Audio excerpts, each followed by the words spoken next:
এখন কাজ থেকে ফিরলাম, ফিরে হাত মুখ ধুলাম, ধুয়ে আমি এই খেতে বসেছি। এই শাক দিয়ে ভাত মাখছি।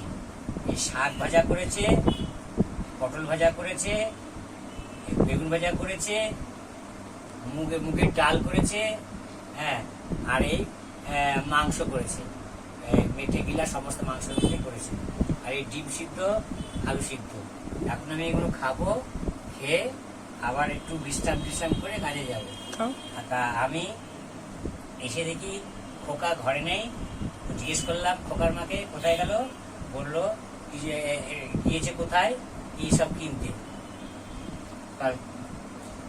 কেনাকাটি করে আসলে। আমি বললাম তার ঠিক আছে, খোকাকে ঘরে না 5 মিনিট হয়েছে, বেশি কোনো হয়নি, 5 মিনিট মতন হয়েছে গেছে।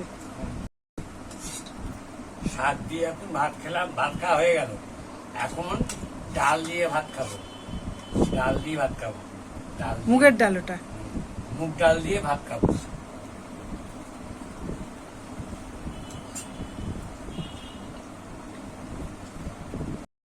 ডাল দিয়ে খাওয়া হয়ে গেল, এখন এই মাংসের ঝোল দিয়ে ভাত খাবো।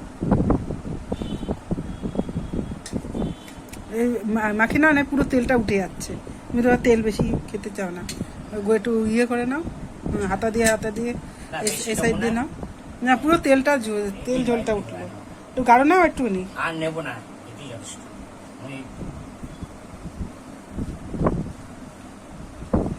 ডিম যদি না খাবা না বলছো, তাহলে সরিয়ে রাখো।